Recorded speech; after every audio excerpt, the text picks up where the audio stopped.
Imu-sama is the absolute strongest character has ever stepped foot in a One Piece world. And this is not me saying it because of what we've seen in the previous chapter, 1150. That is not the case. Because Imu-sama, I mean, yes, this chapter proved something, which is Imu-sama's devil fruit or like powers is the absolute most OP powers I've ever seen, alright?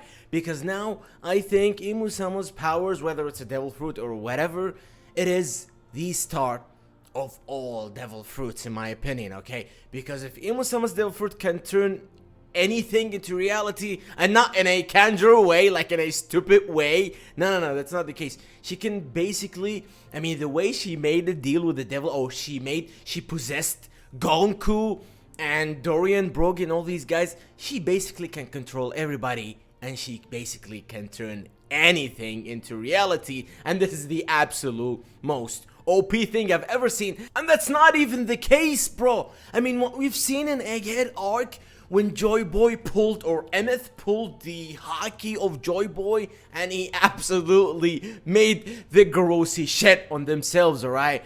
At that point, we all thought that Joy Boy is basically the strongest ever, right? And we've seen the theories that Imu betrayed Joy Boy, and that is how she killed him, or... Okay, I'm gonna refer to Imu as she, okay, for now, right? So that is how or why she killed Joy Boy and all of that. So basically it was a betrayal. But after chapter 11 and 38, we figured that it was Imu against all, bruh. It was Imu versus everybody, and I got this picture. This is just insane, bruh. I mean, you can just look at it right now. It says Luffy, not Luffy, okay. Imu-sama was basically versus the Giants, the Manx, Shirahoshi or Poseidon, Sea Kings, Tuntata race, Loki or the Ancient Giants, Wano, all the samurai, with the Straw Hat Grand Fleet. Of course, it's gonna be like the case in the final battle, with Imu-sama fighting Luffy Joy Boy, which is Joy Boy, the King, Lunarian race, Laboon, Emmet, Mink or the Sulong or the version of the Minx, and Alabasta. Bro, Imu-sama soloed them all. Oh my god, bro. Can you imagine? I mean, I'm generally just sitting thinking, how is it even possible for Luffy and the gang for them to defeat Imu-sama at this point? Because, yeah, they're all now in the underworld realm, I guess. They're basically there with Loki and all that. I mean, it's not even the case on how are they gonna defeat Imu-sama in Elbaf. I think just Imu-sama is gonna probably do whatever she wanted to do in the first place, like burn all the schools and just do the mission and move on. I guess that's the case because she just wants Elbaf and the giant warriors, basically the giants, to be an army for the world government, right? So I guess that's the case, and I guess Imu-sama will absolutely do this because Luffy wasn't even able to do anything against the Garossi because of their regeneration and all this stuff, because they're immortal. I mean, just think about how is it even possible for Luffy to do anything versus like Gonku slash Imu, this version of Gonku, which is the Imu version. It is absolutely impossible for Luffy to do anything. I mean, we know he's the main character. We know some of y'all which love the agenda piece and all of that, which some of you don't give a crap about the story or about the narrative or about the story making sense. I know some of you just wants Luffy to defeat Imu in this arc. I know that, okay? But thinking about making sense of the story, it is Luffy got absolutely zero chance of defeating. I mean, not only defeating, of touching Imu-sama.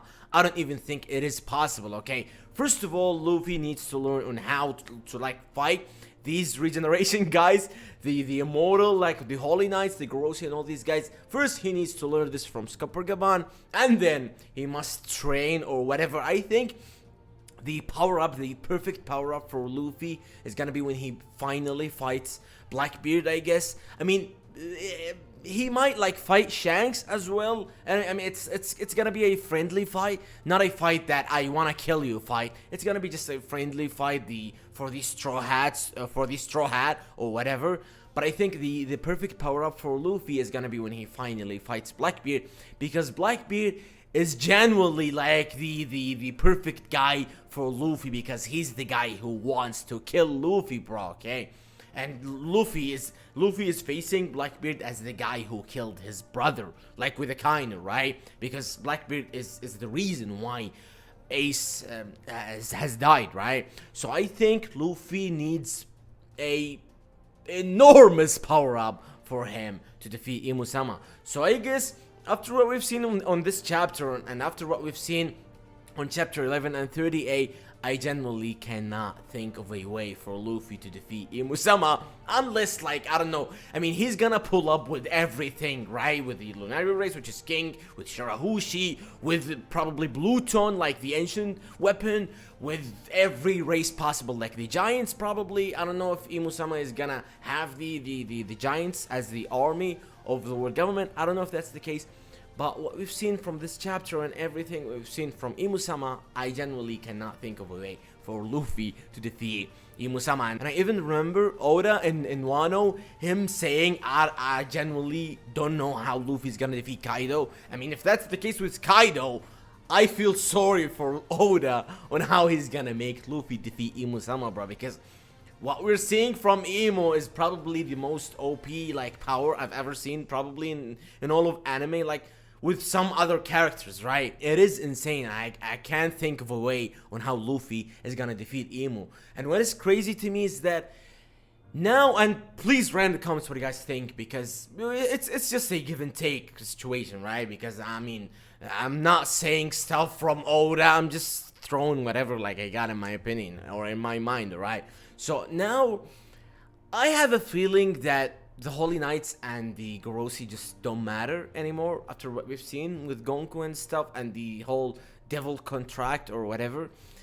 Because to me now, the immortality is from Imu, the beast form is from Imu, the regeneration is from Imu, everything you guys from Imu, because you basically sold your soul to Imu. Whether it's by force or not, she made you, Imu-sama made you sell your soul to her, right? So now I can't even think of a way on how I'm gonna think of the Holy Knights and the Gorosi as an interesting characters anymore, because now they're basically a puppets of Imo, right? So whenever, like, we're facing the Gorosi or the Holy Knights, they're basically a shitter version of Imo. They're basically the not important version of Imo, because except probably, I don't even know if that's, like, true or not, but except, like, the Garling family, with the Figureland Garling, or the Figureland family, or the, I don't know, okay, the Garling family, okay, it's Figureland Garling and Shamrock. I think they might be, like,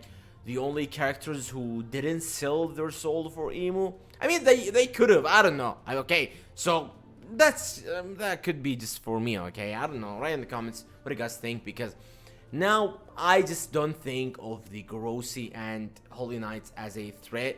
Yes, they're gonna be a threat because they're gonna be fighting all these strong guys in the final battle, but just for me, I'm just thinking of them as a puppets now of Imu-sama. So when Zoro and Sanji and the strong people in the final battle be fighting like Gandhi or Sanji's uncle, whatever, the Gorosi, the rest of the Gorosi, like Nosujuro and these guys, yeah, it's gonna be tough, it's gonna be amazing and all of that, but I don't know, man. Please write in the comments, guys, because I don't know if you think the same or not. The Holy Knights and the Gorosi just don't mean shit to me anymore with what happened. I mean, I know it's for the greater good for like Oda, because of him making Imu a bigger deal than she already is, but for me the rest just don't matter. Because let's say in Bleach, for example, when Aizen and the Espada and all these guys, every Espada has a personality, so every Espada mattered, okay? So the first guy, which Stark, and the second guy, the King, and the third, the female character, and all these guys, they mattered. So when they were fighting like the top, what was their name? The 13 Goto? I forgot their name, okay? I'm sorry, guys. I'm sorry for the Bleach fans, okay? But they mattered, so I hope the Gorosi and the Holy Knights just matter in the story, because I genuinely enjoy them. And I think of them as an interesting characters, like the Holy Knights with Gonku, Shamrock, Summers, Killingham, and the other Gorosi and all these guys. I think they're interesting characters. So I hope Oda makes them makes them have an individual, not only personality, but like an individual power, if that makes sense. So yeah, I guess that's it. I'm just gonna stop yapping at this point. Write in the comments, guys. I genuinely want to read your comments and all these. So thank you. Mwah.